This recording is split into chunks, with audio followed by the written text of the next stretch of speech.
अल्हम्दुलिल्लाहि रब्बिल आलमीन वस्सलातु वस्सलामु अला सय्यिदिल अंबियाइ वल मुरसलीन अम्मा बाद फ़ाउज़ु बिल्लाहि मिनश शैतानिर रजीम बिस्मिल्लाहिर रहमानिर रहीम।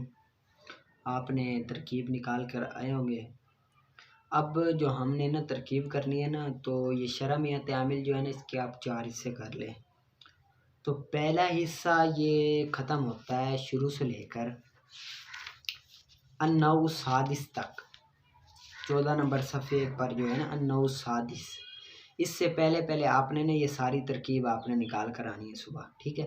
इससे पहले पहले आपने ये सारी तरकीब निकाल कर आनी है अच्छी तरह से मेहनत करके, ठीक है। कोई ना समझ आए तो फिर लेकिन कोई समझ आने वाली बात ही नहीं है, ज़रूर करके आनी है। अब तो गलती की गुंजाइश ही नहीं है, ठीक है ना साहब। सारी तरकीब आपने खुद ही करके आनी है।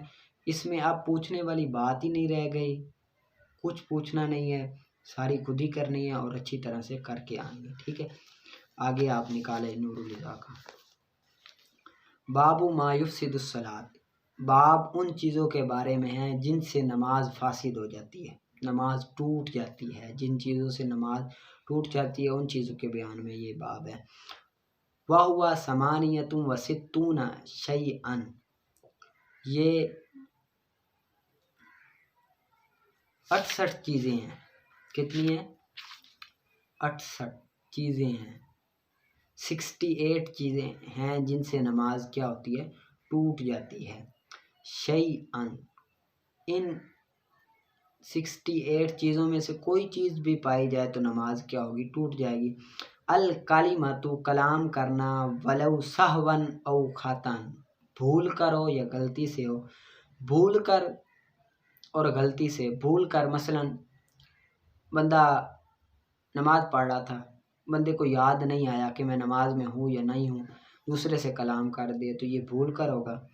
गलती से इस तरह होगा कि नमाज पढ़ रहा था, गलती से मुंह से जारी हो गया कलाम, मुंह से जारी हो गया कि मुंह से बंदा कह दे सलाम ले ले, कोई बंदा है तो अस्सलाम वालेकुम भाईजान कह दे, तो अब मुंह से ये जारी हुआ।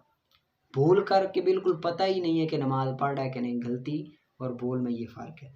वह दुआउ बिमा यशबाहु कलामाना, और दुआ मांगना उस चीज़ के साथ जो मुशाबे हो हमारे कलाम के, हमारे कलाम के जो चीज़ मुशाबे हो उससे दुआ मांगना। जिस तरह के बंदा ये कह दे रब ताला से दुआ मांगे कि अल्लाह मुझे खाना दे दे, तो ये हमारे कलाम के मुशाबे है ना, तो ये भी नमाज को तोड़ देती है। वस्सलामु बिनियति तहियत, और सलाम करना लफ्ज़ सलाम की नीयत के साथ, सलाम की नीयत के साथ सलाम करना, ठीक है। वलौ साहियन, अगरचे भूल कर ही क्यों ना हो, ठीक है।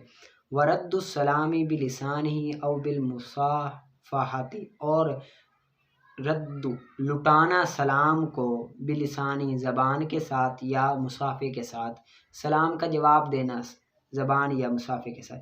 वल अमलुल कसीर, और अमले कसीर करना। अमले कसीर कहते हैं कि दूर से बंदा देखे तो ये कहे कि ये नमाज में नहीं है, तो इसको अमले कसीर कहेंगे, ठीक है। और 3 मरतबा कोई भी फेल करे, इस मरतबा ये नमाज बांध के खड़ा, 1 मरतबा किया बांधा हाथ, दूसरी मरतबा किया बांध लिया हाथ, तीसरी मरतबा जब करेगा नमाज टूट जाएगी। तीसरी मरतबा में ये एक कसीर में शुमार होगा।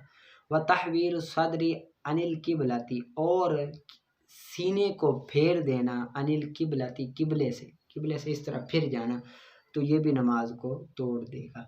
व अक्लु शैइन मिन खारिजी फामी, और खाना कुछ भी अपने मुंह के बाहिर से, अपने मुंह के खारिज से खाना, यानी कि खारिज से मुंह में कोई चीज़ ले जाना, ये भी नमाज को तोड़ देती है। वलो कल्ला, अगरचे थोड़ी सी भी हो। वह अकलु मा बैन असनानी, और खाना जो चीज़ दांतों के दरमियान हो, असनैनी दांतों के दरमियान हो। वह हुआ कदरुल हिम मासाती, चने के बराबर। जो चना होता है ना, चने के दाने की मिकदार में खा ली तो नमाज फासिद हो जाएगी। अगर चने से थोड़ी हो मुंह में हो, चने से थोड़ी हो मुंह में हो, वो खाए तो नमाज मकरूह तहरीमी होगी, वाजिबुल इयादा होगी। अगर चने की मिकदार खा ली जो कि मुंह में है, तो फिर तो नमाज फ़ौरन ही टूट जाएगी, फासिद हो जाएगी। अगर बाहर से कोई चीज़ लेकर आता है, जिस तरह इधर लगी हुई हो, ज़बान से ऐसे करके बंदा ले जाए तो थोड़ी सी भी हो तो भी वो नमाज फासिद कर देती। व शुर्ब हो, और उसका पी लेना, कोई भी चीज़ का पी लेना। व तनहनुहु बिला उज़रिन, और खांसना बगैर उज़र के, खांसना। व ताफीफु, और उफ उफ करना, उफ उफ करना ये भी। वल इनीनु, और आह आह करना, ये भी नमाज को तोड़ देती है। व तअव्वुउ, और कराहना, ये भी नमाज को तोड़ देता है। वर्तिफाउ बुकाइही, और बुलंद करना, बुकाओ अपनी आवाज़ को रोने से, मिम वजिन दर्द से, और मुसीबतिन या मुसीबत की वजह से, दर्द और मुसीबत की वजह से बुलंद आवाज़ निकालना, बुलंद आवाज़ निकालना। ला मिन ज़िक्री जन्नतिन औ नारिन, ना के जन्नत और दोज़ख के ज़िक्र से रोना, तो ये नमाज को नहीं तोड़ता। अगर मुसीबत हो, दर्द हो, तो उस वजह से अगर वो रोया बुलंद आवाज़ से तो नमाज टूट जाएगी। अगर कुरान पढ़ रहा था, कुरान में जन्नत का या दोज़ख का जिक्र आ गया, बंदा रो पड़े ऊंचा ऊंचा, तो तब भी नमाज नहीं टूटेगी। क्यों नहीं टूटेगी? क्योंकि वो जन्नत और दोज़ख के जिक्र की वजह से रोया है, और इससे कोई नमाज को माने नहीं है, बल्कि इससे और खुशू व खुजू आ रहा है कि बंदे का जहन ही वहीं जा रहा है, इसी वजह से नमाज नहीं टूटेगी। आगे निकालें आप। आगे कज़िया हमलिया और शर्तिया के अज्जा। कज़िया हमलिया के 3 अज्जा हैं, मौजू, महमूल, राबिता। मौजू महकूम अलैह को कहते हैं, महमूल महकूम बी को कहते हैं। राबिता वो लफ्ज़ जो निस्बत पर दलालत करे, इसको राबिता कहते हैं। जिस तरह के ज़ैदुन हुआ कायमुन, ज़ैद ये मौजू है, कायमुन ये महमूल है, ठीक है, और महकूम भी है, और जो हुआ है ये राबिता है, ठीक है, हुआ क्या है? राबिता। और आगे फ़ायदा में, अगर हुआ राबिता मौजूद हो तो उसको सुलासिया कहते हैं, अगर मौजूद ना हो तो उसको सुनाइया कहते हैं। यानी कि 2 चीज़ें मज़ूफ़ होने की सूरत में सुनाइया कहते हैं, सुनाइया 2 ना हो तो मज़कूर हो तो फिर सुलासिया। आगे कज़िया है शर्तिया के अज्जा 3 है, मुक़द्दम, ताली और राबिता। मुक़द्दम कज़िया शर्तिया के पहले जुज़ को कहते हैं, ताली दूसरे जुज़ को कहते हैं, राबिता जो मुक़द्दम और ताली के दरमियान जो हुक्म होता है, निस्बत होती है, हुक्म और निस्बत होती है, उसको क्या कहते हैं? ताली कहते हैं। जिस तरह के इनकानत शम्स तालियतन फ़न्नहार मौजूद, इनकानत शम्स तालियतन ये मुक़द्दम है, और कानन फ़न्नहार मौजूद ये ताली, और इनके दरमियान जो हुक्म है वो क्या है? राबिता है, ठीक है।